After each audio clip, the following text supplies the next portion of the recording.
लोगों के जीवन में सकारात्मक बदलाव लाना यही साईवानी का उद्देश्य है। प्रारंभ करो, जारी रखो इसी विचारधारा से क्लेब्बे मां, जो हमने एक विचारधारा रखी है कि अपना कर्तव्य, अपना कार्य जीवन में किस बलबूते पे लेके जाना है और कहां तक पहुंचना है। मैं इस विचारधारा के प्रति बहुत अनुग्रहित हूं और मैं सबको धन्यवाद देना चाहता हूं। मानव की एक भूमि है राष्ट्र निर्माण की भूमि, और राष्ट्र को निर्माण करने के लिए पहले हमें कुछ करना पड़ेगा। हमारा योगदान है इस साईवानी के माध्यम से इस देश को कुछ नया देने के लिए। बहुत सारे लोग बहुत अंधकार में जुड़े हैं, बहुत नेगेटिविटी में गए हैं, नकारात्मक सोचते हैं और उनको नहीं लगता कि उनके हाथ से कुछ बड़ा कार्य होगा। लेकिन बड़ा मत करो, छोटा कार्य करो। जब सूरज डूबने जाता है तो उसने एक बार सूरज ने पूछा कि मेरे जाने के बाद इस धरती पे प्रकाश कौन देगा।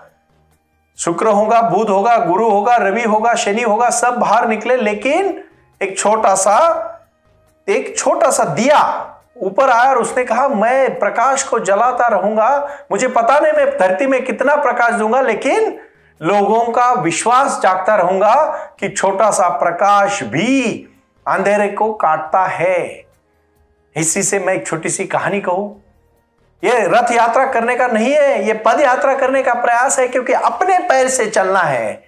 हमारा कर्म, हमारा क्रांति, हमारा कर्म है जो हमें भुगतना ही पड़ता है, चाहे वो देश को बनाने वाला हो और यह चाहे जीवन को बनाने वाला हो। एक छोटी सी बहुत प्रीतिपूर्ण कहानी मुझे याद आ रही है, मैं उसके आपके साथ साझा करना चाहता हूं। भाई और बहनों, एक बात याद रखना, चित्ते प्रसन्ने भुवनम प्रसन्न, चित्ते विषन्ने भुवनम विषन्न। अगर चित्त प्रसन्न है ना तो सब दुनिया प्रसन्न लगती है, लेकिन चित्त को प्रसन्न करने के लिए हमें स्थिर होना जरूरी है। हम सिर्फ अपना सोचते हैं। एक राजा था, वो हर दिन अपने घोड़े पे बैठ के पूरे राज्य को देखता था।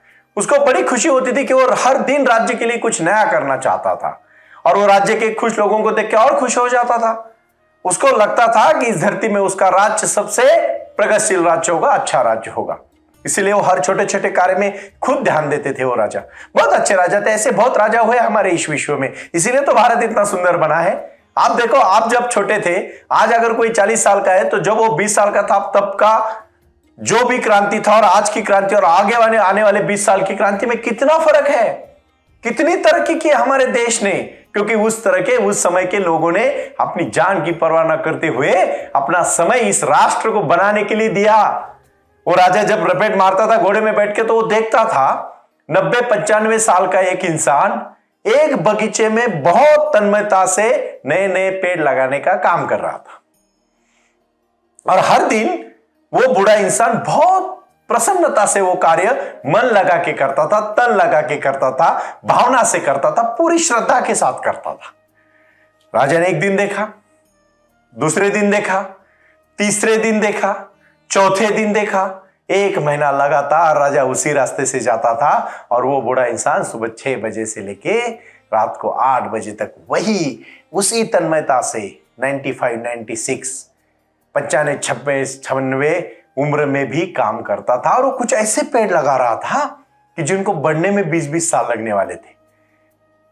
तो राजा ने एक दिन उससे रहा नहीं गया, और उसने कहा, उस बूढ़े इंसान को कहा, बाबूजी, आप तो मेरे पिताजी की उम्र के हैं, लेकिन फिर भी मैं एक बात आपसे पूछना है। नम्र होता है राजा, जो इंसान बहुत बड़ा होता है ना, वो हमेशा नम्र होता है।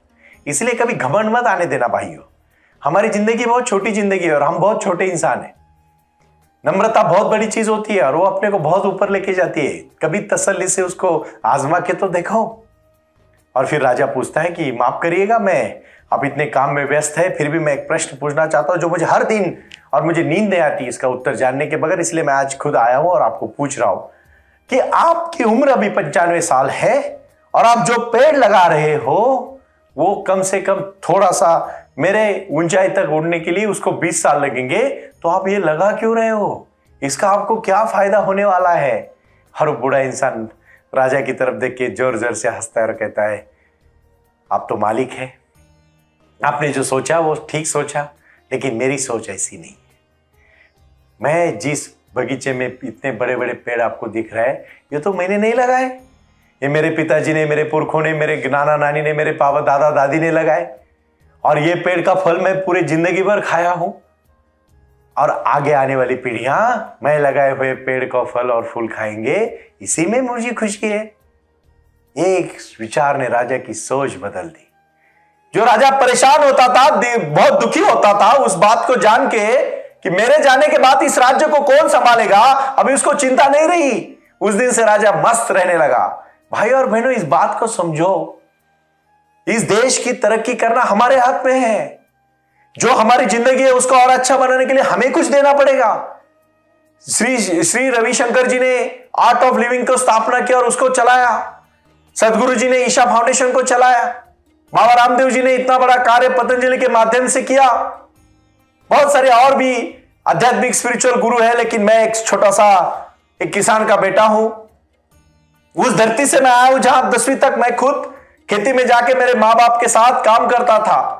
आज भी मुझे खुशी है कि मैं जब गांव जाता हूं तो जब मिट्टी में पैरों में हाथों में लगती है तो मुझे वो खुशबू आती है, वो महक आती है। भाई और बहनों, मैं साई वाणी का प्रारंभ आगे वाले पीढ़ियों के लिए कर रहा हूं। और याद रखना, मुझे कोई हड़बड़ी नहीं, कोई जल्दबाजी नहीं।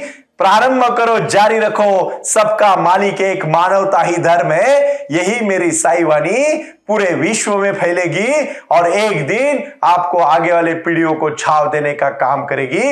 इसमें कुछ कतई कोई डाउट नहीं, कोई शंका नहीं है।